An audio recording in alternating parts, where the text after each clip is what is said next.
my good friend Rydell, Super Maze Jr. for taking time out of his busy schedule today to come hang out with the Fight Night gang. We're gonna chop it up about some boxing here. Just a little background on Rydell. He is 15-2 with 14 KOs. That's an amazing feat for y'all that never competed before. To have 15 wins by 14 knockouts, man, that says a lot about the power. You know what I mean? For sure. Based out of Nashville, Tennessee, and yeah, man, one of the rising stars, I think, in my eyes, in Nashville boxing, and we'll definitely get into that a little later about how Nashville is kind of becoming a big fight town. So this is how I like to always start it off, bro. I start off every interview so far. This is volume 4 of the interview series that I've been doing. How long you been boxing, bro? Man, so I first stepped in a boxing gym. I was 15, so I'm 34 now. Yeah. So been in it for a little minute. Not really straight through the whole time. Kind of was in and out. Played a lot of other sports, Nice. but boxing always was like that first love. Yeah, most definitely, man. That's a good amount of time. I think you're definitely the most experienced person I've had on, so that's super dope. So what other sports did you play? And I played football. Growing up, I played pretty much all of them: football, basketball, baseball. Football, I played mainly through high school, and then I actually signed a football scholarship at Tuscaloosa College in Tennessee. Oh, that's what's up. So I stayed there for 2 years, and then I kind of decided, I was kind of burnt out, cool on the football, and then that's Yeah. when I moved back out this way and started back getting into boxing. Yeah, that's what's up, man. Do you feel like I like to ask people that have done other sports as well? Do you think was there any translation from like football or any other sports you played that you think that maybe helped you a little bit in boxing? Um, Not really. I mean, I guess I've been always been aggressive pretty much in every sport I played. So I mean, the aggression kind of translated over from football. But other than that, I mean, not really. I guess I utilize the athleticism that I Yeah, gained just from my years of playing sports, and you can kind of tell in my fighting style. yeah, most definitely. I think, man, the coolest thing about other sports, I mean, like you said, athleticism will transfer pretty well, but like I think really it's just that competitive spirit. You know what I mean? I think that Yeah, like a gritty game like football. You know what I mean? Will teach you. Like I think just with I hate to be like you either got that dog in you or you don't, but I think yeah, it's really true though, and you yeah. understand No, what I I'm talking agree. about. I agree. I mean, you got a lot of people that are good in sports, but they don't have that dog, and it'll show at some point in time. It's gonna show. Yeah, most definitely. Whether that's through discipline or however you want to write the book, man, it definitely affects you. So, was there anything that got you into boxing specifically? I know you said it was your first love. Like, did you just kind of grow up watching it and you really liked Yeah, it? Or what was, my dad was a huge boxing fan, so we grew up watching boxing pretty much Friday, Saturday nights. Boxing was on a lot more often yeah, then. So yeah, just grew up a big fan of the sport, watching it, and so my dad actually got me into boxing, took me to the my first boxing gym. yeah. That's awesome, man. You literally sound just like me, bro. Because same thing with my dad, bro. My dad was a huge like boxing fanatic, man. When I was growing up, and I remember the same thing, bro. Friday, Saturday nights, whatnot, just chilling. You know what I mean? It's like something me and my dad bonded over. You know what I mean? And it's just it's a cool experience, and it's like I've done a little bit of competing so far, and I'm wanting to continue that. And I think that it's just one of those things that like I feel like you're always trying to chase that feeling with your dad. You know what I mean? Where you're like, hey, dad, Right. man, I'm out here doing this and that. I think it's cool, man. It's super cool. So what I guess let's get into so what are some of your favorite fighters to watch right now? I think there's a lot going on in boxing, man. I was just talking about how easy it is to do a boxing podcast right now with the amount of talent there is out there. Do you feel like there's Right. anybody you really like watching? Um, I like. There's a few different fighters I like. I like their aggression. So probably my favorite fighter to watch right now is Gervonta Davis. Yeah, man. Yeah, just because I feel like I got a similar style, just with that athletic and then the explosion.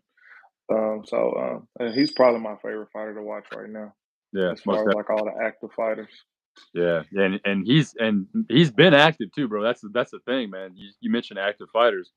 It's just Mhm. there's a lot of guys I like, bro, but you can't. You see him maybe once a year, once every year and a half, and it's like, it's Right. tough.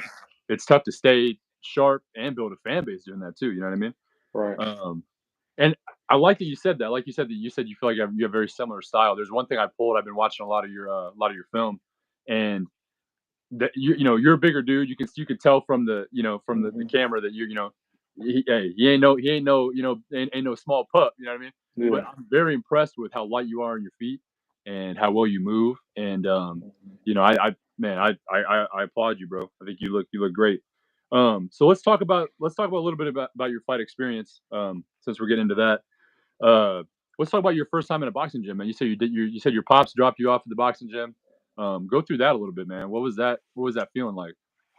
Um, I mean, my the first trainer I actually ever worked with was a middleweight contender, actually from the Nashville area. He fought on that show, The Contender. It was actually Jonathan Reed. Oh, okay, cool, So cool. yeah, he fought for a world title, and he was on that TV show, The Contender. Yeah, So it was definitely good learning from an experienced active fighter at the time. yeah. Especially being a kid, bro. You kind of like see that, Right. and you're like, you get them stars in your eyes a little bit. You know what I mean? You're like, Yeah. oh, this is Yeah. cool seeing somebody actually doing it. You know what I mean? Right. Because I think that like you always have that feeling where you're like you with your trainer. You have that utmost trust, and you're learning from them, and you kind of put them on a pedestal a little bit where you're like, but it's even bigger when you got somebody that's like actually in there doing it. You know what I mean? Not Right. just somebody that's like just kind of more of a coach. Just a person like, hey, Yeah. I'm literally watching him follow through with what he's telling me. You know what I mean? Right. That's super dope. Did you have a lot of amateur experience, or did you kind of what was the No, I what? mean, I think I had like 12, 15 amateur fights at most over the years. I know it wasn't really the amateur scene wasn't as big as it is now when Yeah, I most first definitely. started boxing. Yeah, So the majority of my experience came from just being in the gym, sparring with experienced amateur fighters or pro fighters. yeah, most definitely. I think people. It is. I think you're right. It's definitely grown in popularity, which I think is good for the sport. Just get more people involved. But I think people do have this notion though that it's like you have to have a deep amateur background in order to be successful and all that stuff. And I just No, don't think not at that's all. true. You know what I mean? Yeah, no, a lot of the top fighters didn't have a large amateur background. For me, it's almost like it's two completely different sports. Yeah, Uh, because the knockouts and the power is a bigger factor once you get the smaller gloves and the headgear comes off. most definitely, most definitely. And I think you just see it too a lot where it's like, how many man, like how many basketball players do you see coming out of high school that are just honestly just ready for the NFL?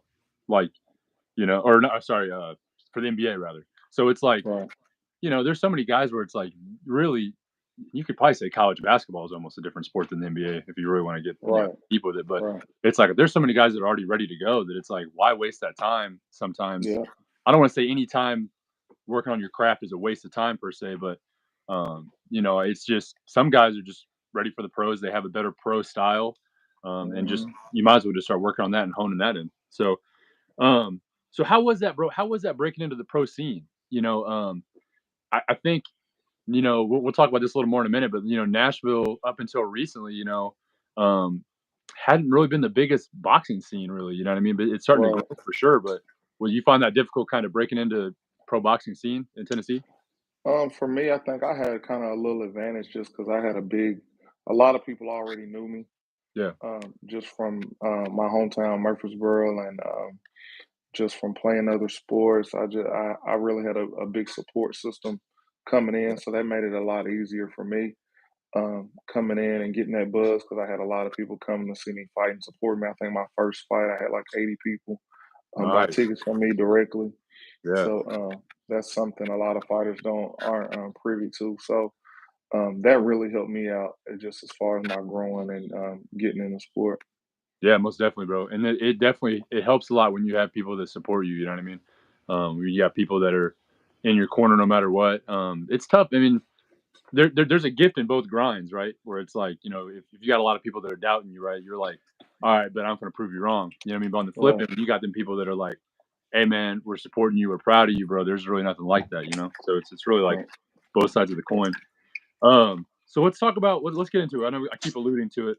how do you feel about Nashville's boxing culture, bro? So, I moved there about a year ago. I'm right now. I'm out of town. I'm working a job. I'm about to be hopefully moving back to Nashville soon. But I feel like even in the year that I was there, bro, like Nashville boxing has just grown like crazy, man. What do you think about all that? Yeah, I mean, I love it. It's taken off for me. I try every opportunity I get to go support the other fighters Yeah, coming up in Nashville. I mean, I look at it like boxing is a worldwide thing, so I'm not looking at it competition for any of my fellow fighters in the area. I want to see us all do well, especially the up and coming, the young kids, the amateurs coming up. Every time yeah, I can get to an amateur show, I mean, that's where we met at. yeah, yeah. So I mean, I'm one of the pros. If there's an amateur show in the area, more than likely you're gonna see me there. And just showing those guys support, just because I mean they're the future. Yeah, most So I mean, yeah, that's a big thing for me. A lot of those amateur guys come to pretty much all the pro shows and support us. So I definitely feel like as the pros, we should be there rooting them on and supporting them as well. Most definitely, man. And yeah, I thought that was super cool meeting you. I had heard of you before that, but I couldn't put a face to the name. So when someone pointed you out, I was like, oh man, I've heard that dude before. So I went over there, got a chance to chop it up with you. Me, you, and Coach Billy were kind of Yeah, we're chopping it up a bit. How are them hand wraps working out for you, bro? man, they don't work good. I've been using them ever since. So Dude, he made me some yeah, that same day. I think you actually saw him making some for me, the reusable uh huh, training wraps. And man, I've been using mine, bro, and it's a game changer, bro. I mean, yeah, for sure. man, he kills it. He's so good at that. He's good in the corner and all that stuff too, man.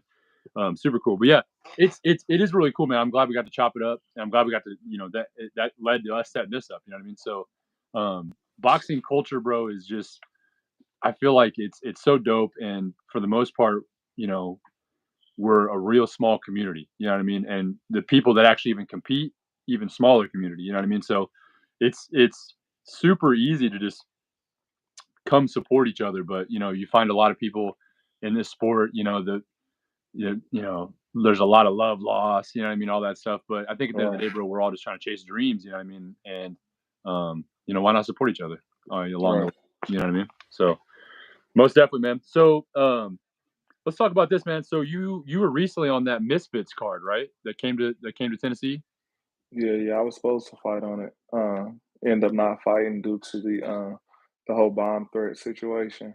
Isn't that crazy, bro? Yeah, I'm yeah, it like, was crazy. And I man, bro. mean, so for me, because the car ended up finishing, there was only like me and my fight, and I think one other fighter who didn't end up actually fighting on the show. Yeah, But for me and my team, I think it would have been different if we had been already in the venue and able to right, sit back in the back and relax. But since we were the last fight of the night, we weren't at the venue when the event first started. right, So once the bomb threat got called in, we were pretty much just arriving, and we didn't even make it to the parking lot of the venue. Like they had us stop down the street in traffic. So like me and my coaches, like we all sat there for like 2.5 hours before it got too long to the point to where it was just like I was for me for one was just like mentally checked out of it, right. frustrated. And so yeah, so we called the promoter and just like, yeah, we're gonna go ahead and head out. Yeah, And they ended up clearing the venue and deciding to let the fight go on. But I mean, we had already been gone for like 30 minutes, so we yeah, weren't gonna turn around. I didn't care to have to be rushed to get ready and yeah. get into the ring. So it was just kind of like a situation where we're like, yeah, for the best interest of me, we decided to just pass on that. Yeah, I don't blame you on that, bro. And a lot of people don't realize that obviously there's a lot of physical prep that goes into a boxing bout, but there's like 30 times more mental prep that goes Yeah, into it's way more mental, way most more definitely. mental. So when you get in there, bro, like, and you're in the dressing room, you're locking in, you're listening to, whatever beats you got going on, just really locking in, bro. Then something crazy, like, I don't know, a bomb threat goes off. It's like, Yeah, you know what I mean? Listen, no, I mean, if someone wants to dog you for not, rushing back and getting that done, that's on them, bro. They'll never understand what it takes right. to, lock in and do that, So, do you have any plans to reschedule that at all? Have they talked to you about that at all, or is it just kind of one of those things where it's going to kind of go by the wayside? Yeah, no, that's kind of one of the things just gonna go by the wayside. Yeah, we kind of jumped on that show last minute. So it was just kind of like a get a fight in type of thing. Yeah. With some exposure. So we're just gonna keep it moving. Yeah, most definitely, man. Just keep it pushing, keep it going. Um, so that was gonna be televised on DAZN. Have you fought any other televised bouts at all, or Not on one of the large platforms, no. okay, gotcha. But still, though, I mean, if you got to televise on something, do you feel like there's a difference between the way you, I don't know, I don't want to say like the way you fight, but like, do you feel like there's like a difference in the hype of it, like when you know that it's like getting streamed or getting recorded as opposed to like kind of a local small time show? Um, Not really for me. I mean, for me, I think I pretty much would fight the same.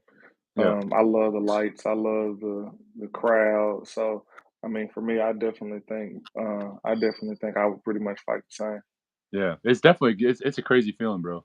That like I don't know, man. It's like that man in the arena kind of feeling. You know what I mean? You get out there, you're like, all right, man, Hmm. it's time to lock in. Let's get this work done. You know what I mean? It's Yeah. definitely a cool feeling, man. Um, so let's talk about, bro. Let's talk quickly. Let's talk about that highlight reel knockout that you had on man on Instagram, bro. I saw that. Was that your Yeah. last fight, or was that a couple fights Yeah. ago? That was Yeah. your That last was the fight. last fight. Actually, it was like 2 weeks before that Misfits card. Dang, bro. Hey, you snaked, bro. Hey, he was clean out, bro. Hey, Man, but you know the crazy part about it is like that's the knock. It was actually a knockdown. He actually got up. Like the fight kept going. did he? And yeah, so it that I feel like there was another knockdown in there that was a lot that was more vicious than that one. Yeah, But that one just had the perfect angle, yeah. perfect lighting, so that one just kind of took off and went viral. It did, man. What's that like? One is like one, almost 2 million views now or something, isn't it? Yeah, it's like at 1.7 million. Dang, bro, that's what's up. Do you feel like that's changed your life at all? Like, have you feel like you got a lot of followers off that, or like, you know what I mean? A lot more exposure. Yeah, definitely Yeah, a lot more exposure, followers. yeah. People are like, hey, man, y'all finna know the name Rydell, baby. You know what I mean? Yeah, Yes, yeah, sir. That's what's up, man. That's what's up. Yeah, it was a clean shot, bro. It was clean left, man. You said like I feel like you set it up perfectly. You blinded him with that jab, with that with that feint. Got him, man. It was beautiful. Hey, I think you might actually be the first Southpaw I've interviewed. I'm a Southpaw myself, so I mean, a Southpaw brotherhood, baby. You know what I mean? yeah, yeah. People You know, don't understand. yes, sir, yes, sir. So hey, I'm glad to have you on as the first Southpaw, baby. But yeah, so all right, let's talk a little more about your pro experience, just because you're only the second pro I've ever had on, so I really like to kind of dig into that a little bit. Um, do you feel like you've had like are there fights that you feel like you've learned a lot more from? Like, because people have this kind of notion that your first 10 or so fights as a pro sometimes can be a little like one-sided, you know what I mean, whatever. But Yeah, I mean, I think I've only had probably like three where I felt like it made me kind of think or they pushed me a little bit. yeah, For the most part, the other ones, I mean, for me, the hype came off of stopping them or the right, knockout or this. But I mean, me looking at it as a fighter, I look at it like I did what I was supposed to do. most definitely. And those are guys that, you know what I'm saying, weren't on my level, weren't supposed to be able to beat me. Yeah, Um, so, I mean, and even the two fights, the two losses on my record, one of them came, the first one came from a shot to the back of the head that the ref missed. yeah. I rematched him and knocked him out already. And then the Yeah, get back. second loss, yeah, the second loss was a fight. I was up on all the judges' scorecards and had an elbow injury, and Yeah, actually had to stop the fight due to that. So neither one of my losses came from like a true loss. So in my mind, I'm definitely still undefeated. I feel that, bro. Yeah, and there's nothing wrong with that, man. That I think we're finally starting to get away from this a little bit, which is nice. But we all know kind of what the Floyd effect did to pro boxing, where it's like if you got that you're much more valued or whatever. But it seems like guys are starting to get away from that now a little more. We see a lot of the bigger guys that are taking 2, 3, up to 5 losses, and they're still getting big paydays, they're still getting big fights, Hmm. opportunities to fight for titles. Because listen, man, I mean, at the end of the day, you know, if you got a good record and you got a couple losses or whatever, I mean, I really do feel like I would take a dude like you like a 15-2 that just had maybe a couple mishaps or whatever, right? As opposed to somebody who's 26-0 and hasn't fought anybody and hasn't Right. had any adversity.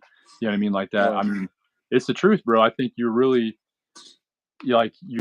built through experience, so Right. when you go through the adversity, the struggles, the injuries, like you said, the hits to the back of the head, stuff like that, where it's like, it's not some curated small thing. Right. I'm already knowing you probably learned a ridiculous amount from those. Oh yeah, most definitely. Most Yeah, definitely. for sure, for I sure. wouldn't I wouldn't change it. I wouldn't change how it's played out at all. Yeah, most definitely. So let's talk about, do you have anything in the works right now? Like, do you have any, I mean, I know I'm not trying to have you give your game away. I know that's kind of between you and your team, but do you have any plans for this year? You want to fight a couple more times at least this year, or? Um, so the plan right now, I'm just running, training, getting my weight back down because I mean, ultimately, I'm not a heavyweight. Ultimately, I'm a cruiserweight. Yeah. Um, all the way in shape. I'm 200 pounds solid. Yeah. So the plan is for me to fight again, probably mid-July. Okay. Been Dope. talking Dope. with my promoter about that, so y'all will Yeah. probably see me again mid-July, and it'll definitely be a cruiserweight. Okay. Dope. Dope. How many have you said you've mostly fought at cruiserweight? How many have you fought at heavyweight? I know that last Actually, fight you had with the knockout was at heavyweight, right? most of them have been at heavyweight. Oh, most have So, been at heavyweight. Okay. yeah, Gotcha. because when you're first getting going in your pro career, it's way easier to get fights at heavyweight. Yeah. Most So it definitely. wasn't kind of like a pressing thing to be at cruiserweight, stay at cruiserweight. It's a lot harder to find cruiserweight opponents. Yeah. So I've only fought two fights at cruiserweight. We did them back to back. And then after that, I've kind of been at heavyweight, but now it's kind of like, okay, we're gonna go cruiserweight and stay there, Yeah. and just move forward in the cruiserweight weight class. Most definitely. I feel like cruiserweight's a very tough division too, like you said, because to be a cruiserweight, bro, I feel like you have to have a special type of body. I feel like Yeah, because yeah, like you have to be big, but like not that big at the same time. Because like I right, I walk around at about 190, 195, and I cut down to 70 for the amateurs. I cut down to 70, either 76 or 78. So hmm, it's like that weird gap between yeah, light heavyweight and cruiserweight. That I've said it for a grip on the podcast on my regular episodes. I'm like, man, and they've kind of been toying around with this a little bit, but I think that they should make like a 185 division, you know what I mean, or something yeah. like that, and Probably have it so. where more guys can be involved. You know what I mean? Right, But because the UFC's got it, UFC's got a 185, and right. I feel like that jump from, and I know you probably know this too, that jump from 175 to 200, that's a big gap of, Yeah, it's a big gap, and I you think know, that's why they're trying to also why they added that bridger weight between cruiserweight and heavyweight, that yeah, 226. yep, Um, I think I know I couldn't make it lower than 200. Um, when I'm in shape completely, I'm probably around 210. yeah, So those last 10 pounds are pretty much water weight. yeah, most definitely, So I know I couldn't get to 85, yeah. but I feel good at 200. Yeah, I mean, honestly, do you feel like if that bridgerweight division took off at all, would you consider maybe even competing in that? Yeah, yeah, I would consider competing in the division.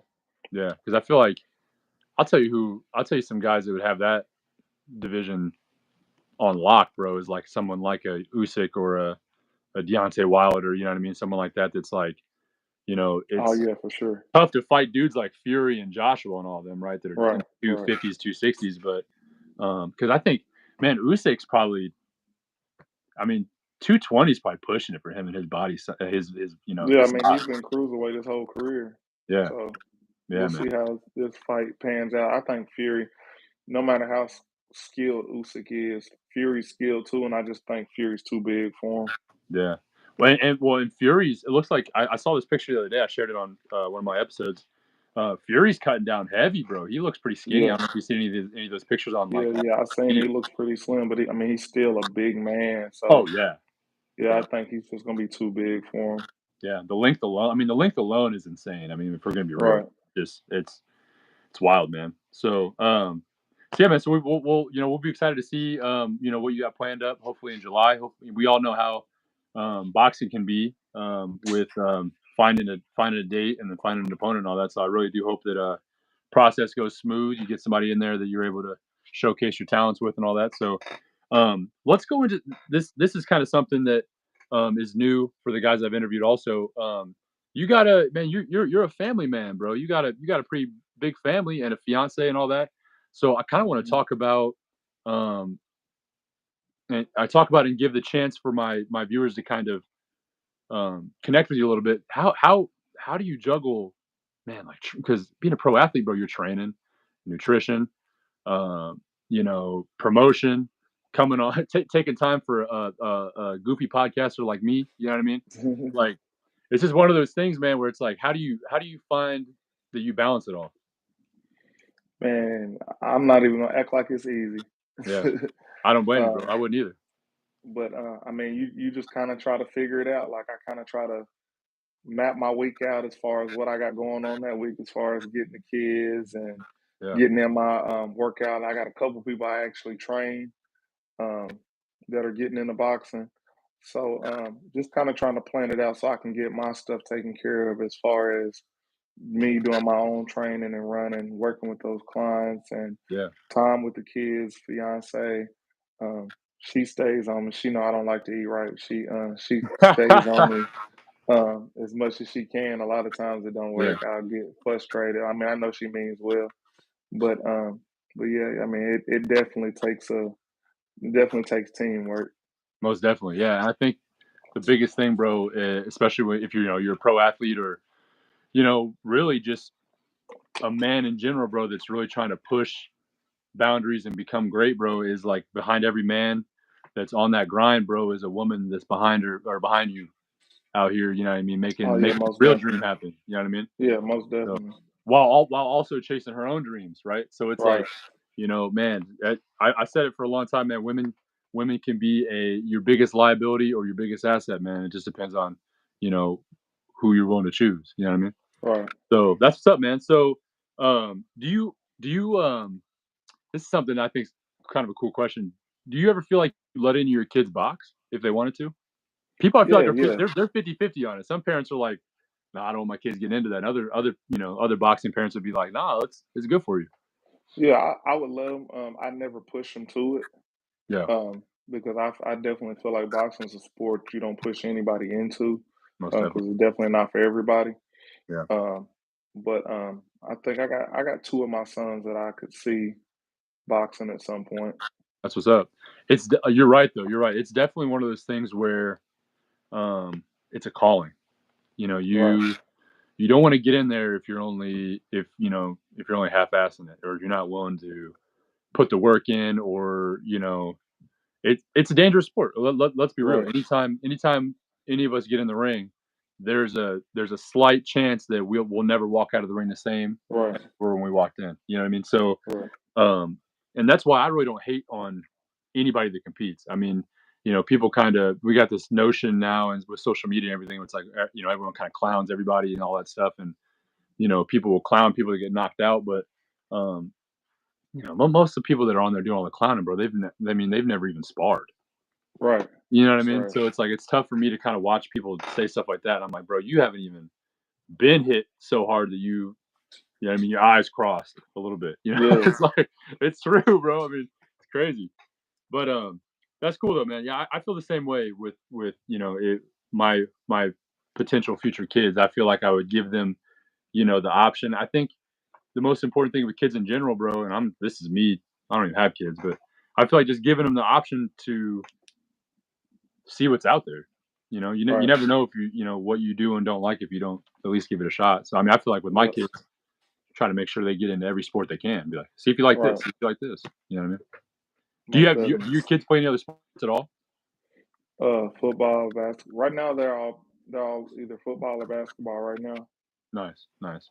I think this is great, man. I think that, and I'm sure you feel this too. You being a young athlete coming up, I think just being in a sport, bro, in general, just teaches you so much about life. You know, Oh yeah, for sure. Right. Discipline. Yeah, Yeah, it's definitely an asset. for sure. Because I played a little bit of baseball, basketball, football growing up, and I think that it was just I didn't start boxing until I was 22. I always watched it with my dad, but in my head, bro, growing up, I watched it. I saw these guys competing, and in my head, I thought to myself, I was like, man, I'll never be able to do that, And Right. I ended up when I was 22 stepping into a boxing gym, got in there, trained for a few months, and I started sparring, and I started like, man, I'm actually all right at this. Like I can do that. You know what I mean? So what do you? What's like? Do you have any words of encouragement for maybe somebody who you know is thinking in their head, man, like I don't know about boxing. I'm not sure if I can do it. You know what I mean? Do you feel like you have any words where you're like, hey, listen, you know, you can do it. Man, the biggest thing is just get in a real boxing gym. Yeah, I think a lot of people fall prey to these fitness boxing gyms, and it's a huge difference. Find a real boxing gym where there's fighters and real coaches, so that you can actually learn from and pick up the skill and the technique. Um, yeah, and just work hard. Just work yeah, hard. It's definitely a sport that if you put in the work, you can be successful. most definitely, man. And it is. Yeah, I think it's I think almost all sports are like this, but I would say combat sports and non-team sports in general are the biggest ones where it's like you really do get in what you put out, or yeah, you get Right, out what you put, right, for you sure. know. And because it's like how it is, bro. You got your coaching staff, you got your sparring partners, all that stuff. But when you get in the ring, bro, it's It's on your just you. shoulders. Yeah, Yeah, it's just you got to you. go out there and make it happen. So most definitely, man. All right, so let's get into it, man. I told some people about this, and everyone's been pretty excited about it. I think you already have an idea on what we're gonna bring up. So you had the opportunity to go work with Jake Paul in one of his camps in Puerto Rico. Um, Mhm. and I kind of, man, this is intriguing, bro. And I'm sure it was an exciting time for you, bro. So kind of, I guess, walk me through that a little bit. How did you guys get in contact? Well, like, obviously you went and gave him some good work. We're not going to go into, everything you guys did, but, he must have seen you and been like, hey, I need to bring this guy in, you know? Yeah, actually, um, BJ Flores, which is a part of Jake Paul's team, I think he was actually the head coach at the time, and he was a Yeah. former top cruiserweight fighter. He actually DM'd me on Instagram and was like, "Hey, Jake's getting ready to fight Hakeem Rockman Jr. He needs some southpaw work from a bigger guy." Yeah. So DM me and said, "Hey, would you be willing to come out and help?" And I said, "Sure, yeah. I mean, how soon you want me?" He said, "Tomorrow." So Dang. yeah, so he He's flew on it. me out to Puerto Rico the next day. Crazy story. Is actually a good thing that I always tell fighters, if you're traveling, if you're flying, you always take your boxing stuff as a carry on. Never check your boxing bag. Keep that in your hand, Yeah. because anything else you can replace or wait on. You don't want to be going somewhere for boxing and lose your boxing stuff. True. And And my especially with luggage, the way they lose bags like crazy now, bro. yeah, I mean, my I stuff feel like, actually got lost. man, bro, isn't that So crazy? Like, I'm like, listen, bro, I know people that are out here doing all that. I mean, the bag work. You know what I mean? It's like y'all can't be losing bags like that, bro. Especially when you know what I mean. yeah. You got some stuff So going on. all my clothes, I had my boxing bag and I had like two sets of clothes. Everything, my suitcases got lost. Dang, So as soon as I got off the plane, they had to take me to Walmart to get some stuff to get me through a couple days. dang, But I didn't actually get my luggage for like 2, 3 days. dang. Yeah. How long did you end up staying down there? A couple weeks? Few weeks? So I stayed for 2 weeks. And I actually had a fight. So when they called me, I was like, well, I will, but I got a fight in 3 weeks. Yeah. So they brought me up for 2 weeks. They flew me back to Murfreesboro. Yeah. My fight was actually in Murfreesboro. So they flew me back for my fight. That fight actually was the rematch against the guy who had hit me in the back of the head. Yeah. So I stopped him in like 30 seconds. And then the next morning, they flew me back to Puerto Rico. No, for real. That's Yeah. crazy. And they lost my bags again. Hey, hold on. Hey, if, again, bro. We might have to shout Yeah. whoever it was. If it was American Airlines, whatever, Yeah. we have to shout them out, bro. They need to Nah, get it you wasn't. What's the some other one? payment. It was United. United lost my bag both times. Hey, I'm gonna listen. I'm gonna clip this, bro. We're gonna at United. Hey, I'm United, man. I'm sick of y'all, bro. Y'all lost this man's bags twice, bro. Twice, That, twice. bro, that's crazy, man. Now they got them to me. They found them. They got them to me both times. But yeah, I was without them for like 2, 3 days both times. Yeah, that's crazy, bro. Yeah, United, you finna hear from me, bro. We finna write you an email, bro. That's crazy. That's crazy. So that actually kind of worked out perfect for you though, because so you had that fight coming up. So really, you were in there in a, I mean, people want to hate, bro. People love hating on Jake Paul, and I'm actually a fan of Jake Paul. This podcast, Mm. I've always kind of said good things about him. I'd say my following is pretty 50-50. So I get a lot. People will agree with me, and I got a lot of people in my following that will dog me on it. So I mean, that's fine. for for me going in, and I know what people kind of want to know. I didn't really know what to think, Yeah, just because. I mean, I going in, I respected him yeah, just because I saw the work that he was putting in and the people he had around him. So I knew he was taking it serious. So I automatically respected him just for the fact that he's taking it serious, he's putting in the work, and he has the right people around him. So you knew he wasn't like a lot of the other YouTubers. Nothing against them, you can tell that they're doing it just because it's a wave right now, right, and you right, didn't get that vibe from Jake. yeah, So when I got there, and especially once I got in the ring with him, you were like, yeah. I mean, he's a boxer now. Like I don't look at him as a YouTuber. He's a boxer. He can fight, regardless of what anybody wants to say. I mean, he's a legit boxer at this point. yeah. No, he is, bro. I think that I would say of all the people, like you said, that are doing it, Jake is definitely like the figurehead of it all, and Yeah, I think there's a lot to say about that is like he made millions of dollars before boxing. He didn't have to come get yeah. He didn't have to get punched in the face. Like right. it's something he's choosing to do. So That's what I'm you saying. gotta respect any man that's willing to get in there and put them gloves on, because you can't call for help. Yeah. No, you're right, bro. You're absolutely right. And I think that there's a gift in that grind too. Like, obviously, I don't know how you grew up. I'm not on that level with you just yet, but I grew up pretty poor and all that stuff, and it's just like one of those things where there's a gift in that grind where you're like, it's kind of that rags to riches kind of Hmm. style. But on the flip end, bro, you got guys that are maybe grew up well off, and it's very easy for them to not feel Right, like they have to go grind like that to become somebody. So right. I think it's either side of the coin, bro, is very, very Yeah, hard.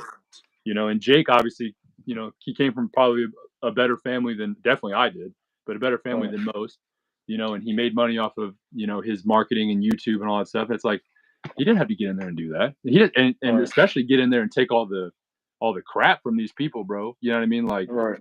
and he loves the sport, man. He definitely loves the sport. So kind of looping back on what we were talking about though, that actually worked out really well for you though, because you had that fight coming up. Hmm. So you were able to go in there and get some top of the line work, probably, I would say. Yeah, yeah. I definitely, I definitely got better work than what I was getting here at home. Yeah. And just that extra push from somebody that was getting ready for a serious fight themselves. So it definitely was a benefit. Yeah, most definitely. Do you feel like so how does all that work? Do they so when you go into a bigger camp like that, um, do they like they put you up and everything? I know you said they flew you, but do they like get you a place to stay all the time you're there? Do you stay in the gym or like how does that what does that all entail? Yeah. So Jake's team has a couple houses out there in Puerto Rico, and he'll have like his basically anybody comes in for sparring or his team, they'll stay in those houses. And then they'll make sure they'll get you transportation to the gym and back. So they definitely took great care of me. I had no complaints whatsoever. That's dope, Um, man. yeah, so it was a great experience.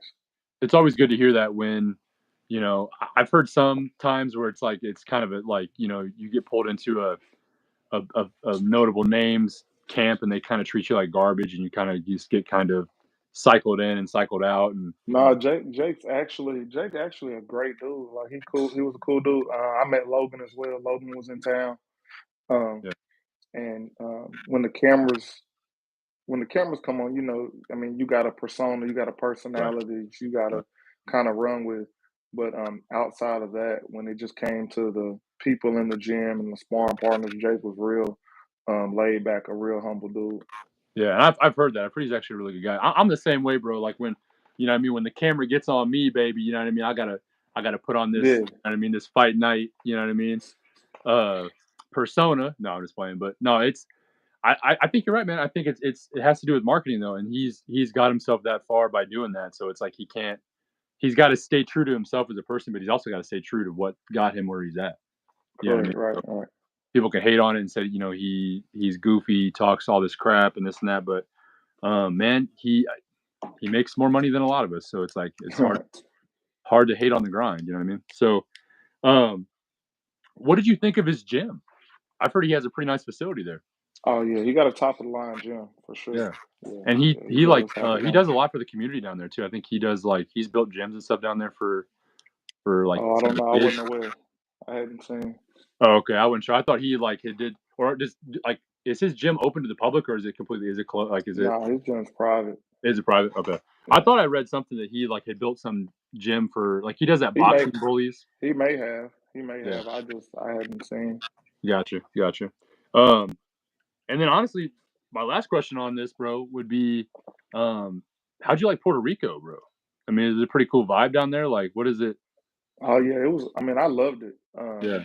And we weren't in like a tourist area whatsoever because he actually a lot of people don't know.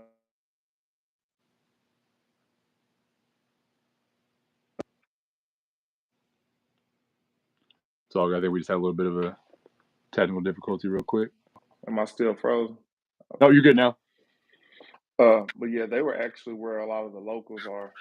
So man, I loved it there though. The iguanas were the craziest thing to me. Man, they were everywhere. Yeah, man. They were everywhere. Bro, I remember being in Florida. Like, I was in South Florida for like a little vacation thing or something one time, and I'm like, bro, these iguanas are crazy, bro. They're everywhere. They're in the trees, bro. You're like, and they're like all kinds of different colors, bro. They're like they got red, green, blue ones, Yeah, all the and the bigger ones are not scared of people. Like the nah, little man. ones, if they saw you coming, like I go running in the evening or in the morning, and the Yeah, little ones they kind of run off if they saw you coming. But the bigger ones are like they're like, okay, you gonna go around me, you gonna get out the way. right. They out here on the corner trying to buck up on somebody, bro. Hey, Hmm. honestly, Jake Paul be straight, bro. He could just get them iguanas in there for some sparring partners, baby. Put some gloves Man, on them bad some. boys. You know what I mean? Man, might as well. You might as well use your environment. You feel me? It's crazy. Um, so I gotta ask you, what do you because people, since you I feel like you know Jake a little better than most people do. What do you think about him and Tyson? What do you like? What are your predictions on that? What do you Man, what are your I thoughts? hate. I honestly, I hate that it's happening. Yeah, me too. Uh, just because, just Tyson is looked at like Tyson's like a legend, and Yeah, I feel like anybody that thinks Tyson could beat Jake is somebody that's living in the past. yeah, If we were in the '90s, yes, of course Tyson would beat Jake, sure. but Father Time's undefeated. It is. So Yeah, um, Jake's gonna be too athletic, too fast, too strong. Tyson will probably he'll be all right for a minute or two, yeah, but if he don't knock Jake out in that first minute or two, I think he has the possibility to get hurt. So I wish it wasn't happening, but I mean I understand the business of boxing. yeah. Um, money make the world go round. So It does. No, you're absolutely right, bro. I think I've said it. I've covered it on quite a few videos, and I have a lot of people that hit me up and ask me about it when it first dropped. It's I don't think it's the best thing for boxing, but I will say there's some good highlights to it, like the fact that Netflix picked it up. I think yeah, that now the publicity, yeah, the publicity of it is great. I just wish Tyson wasn't getting in there with a young man that knows how to fight. yeah. No, you're right.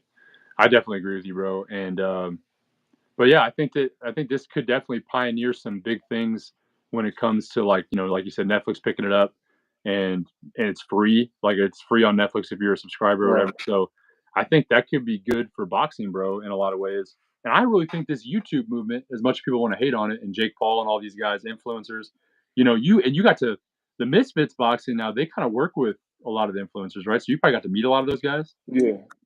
I've met a lot of them. I mean, it's great for the sport. It's definitely Yeah, bringing more exposure to the sport. most definitely. So Because what's his name? There's another guy there in Nashville. I think Taylor Holder. He's kind of the hmm influencer. He was on that yeah, Misfits card. Um, yeah, I've seen him. He's come into fighters quite a few times. He kind of supports during the amateur bouts and all that stuff. And but he's kind of doing the same thing, man. Where it's like I don't know. He kind of does a lot of stuff though. He does like music and all kinds of things. nice. But I think it's bringing eyes on the sport that wouldn't normally be there if Right. if So I mean, unless it somebody's can favorite benefit video gamer. everybody in the long run. I mean, I know you got a lot of fighters that that hate it, and I mean, to a certain extent, you can kind of say it's jealousy because a lot of the YouTubers get more light and attention than the fighters that have always taken it serious and Yeah, put that work in. But for me, I look at it from the aspect of you just got to grind from all angles. You I got love to put that. in the work to get that exposure, Yep. and not hate on them because they got something that you want. Right. No, you're absolutely right, bro. I was just talking about this to somebody the other day. I was out to eat, and I mentioned that I had a boxing podcast, and we started talking, and of course they brought up Jake Paul and all the YouTube stuff, and I told him the exact same spiel I just told you guys. I'm not going to go into it again, but I said that I think that the best thing that this could do is I think it challenges boxers like that are around your caliber, right, where you got you're working on making your career even bigger, right. Right, You got a good record, you got a good team around you. I think it challenges a lot of those guys to now learn how to market yourself and right, do all that, because these guys that everyone that they're in the gym, bro, they're disciplined, they're grinding, they're doing their thing, they got a great talent to them, but they just can't relate to the people and market themselves. I think it's like right. a good chance for you to build your avenue in a different way. And Yeah, you can easily learn from some of these YouTube guys. You might be like, oh, they're goofies in the gym, but they're savvy when it right. comes to building a brand. Exactly. And that's what it is at the end of the day, man. Like things like you got to just make people want to relate to you and do it. Like just perfect example. Like you said, you felt like you built a lot of people just alone off of that video that went viral. Yep. And people see that and they go, man, I got to know more about this, about Rydell, bro. I got to figure out, let me go look at more of his stuff. And the next thing you know, you got people who are not only attached to your fighting, but they're attached to you as a person and as a brand, you know? Right. That's how it happens. Yeah, most definitely, bro.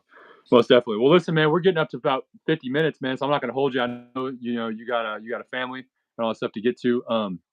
And busy training schedule and stuff. So I'm not going to hold you much longer. But I kind of wanted to get your opinion, man, since all this craziness with um, Devin and Ryan happened yesterday. Um, kind of wild, bro. I did a small little like emergency press conference video on it, just because I had so many people hitting me up like, "Yo, what does this mean for the fight tomorrow?" All that, and so I was super thankful that people hit me up about it, and I was like, "I'll make this video for you." So what do you think? What do you think about all that, bro? Man, don't. And actually, it's crazy because I'm taking a little break from social media. So the Yeah, only reason why I saw it was because I was communicating with you yeah, about our interview. And so as soon as I opened up the Instagram app, that was the first thing I saw. I think crazy. Ryan missed weight by like 4 pounds. Was that a beer he was drinking? Bro, he was drinking a beer, bro, on like Yeah. on stage. So I mean, Well, I don't know. We don't know what was in it, but it was definitely a brown bottle. it He looked like might a he beer bottle. It was a beer bottle. He could be fronting and maybe just had some water in it or whatever. But But I mean, he's kind of been losing it. yeah, He's had a lot of things going on. Um, I know I would have did everything in my power to get that 4 pounds off. I saw it. They said he had to give Devin 1.5 million to still do the fight. I know, bro. I know because that low So fat or whatever. I don't know, man. It's just, and he's saying that he does. It's not about the belt and all that stuff. He said he said his belt doesn't feed his family and all that stuff. But I don't know. I think it messes with a little bit with the integrity of the sport, and yeah, I think that like stuff like that is worse than the YouTube stuff where it's like you got guys right, like you and plenty of the other people that I've interviewed already and stuff where it's like, man, they would do like you said, do anything to get those last 4 pounds off just to go right, and fight for a belt, bro. And then you got right. Ryan who's kind of you know doing his weird whatever. It's just I don't know, man. Kind I of wild. mean, I think with that, I got to put my money on Devin. Yeah, Um, I'm putting my money on Devin by stoppage. I don't see the fight going the distance, especially with just Ryan's antics, and yeah. I don't see him going 12. It shouldn't. It shouldn't go 12.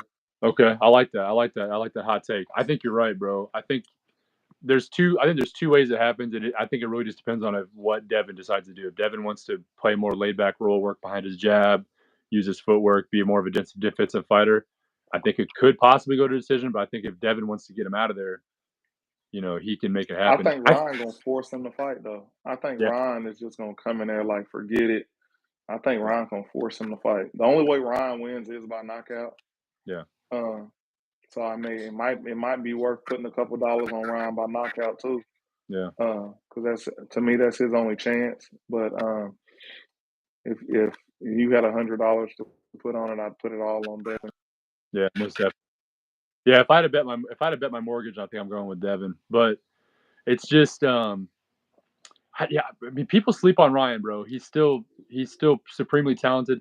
Some people could probably say that maybe he's even got a little more talent than Devin, but Devin's just got that elite discipline, which is a talent in itself that just puts him far Yeah, beyond so many people. You know what I mean? Because Ryan's right, got the hand speed and the power, and that's God given talent. But he just right. so undisciplined with it. It's like if he were to lock in and do his thing, I mean, he could easily be, you know, a Hall of Famer probably if he wants to, you know. Yeah, for But sure. I don't know, man. Yeah, we'll see how it goes, bro. Are you gonna be watching tonight? Yeah, yeah. I'm gonna tune in tonight. Most def, bro. Most def, man. All right, man. Well, listen, I'm not gonna hold you, bro. Thank you so much for your time. Thank you for answering all my questions and coming on and cutting it up. Man, I look forward to seeing what you got going on in your future, bro. I'm definitely I'm in your corner. You know, I'd love to have you on again another time if you want to. If you need some promo for another fight or whatever. Cool, You just let me know what you need, man, and I'm gonna do the same with you, man. cool, brother. I appreciate it. Absolutely, man. You take it easy, man. You have a good weekend, get some rest, and we'll talk with you soon. This will be on. I'm gonna make a couple clips out of it and post it on socials this afternoon, and Okay, this will be immediately archived. So if you got anybody that didn't get to watch live now, it'll be on like a regular YouTube video. You can send it to them, do whatever, and we'll cool, we'll run them views up, baby. Take YouTube for all they got. man. Appreciate it, brother. Absolutely, bro. Hey, thank you so much, man. You have a good rest of your weekend. All right. You too. Thank you, bro. All right, big dog. All right.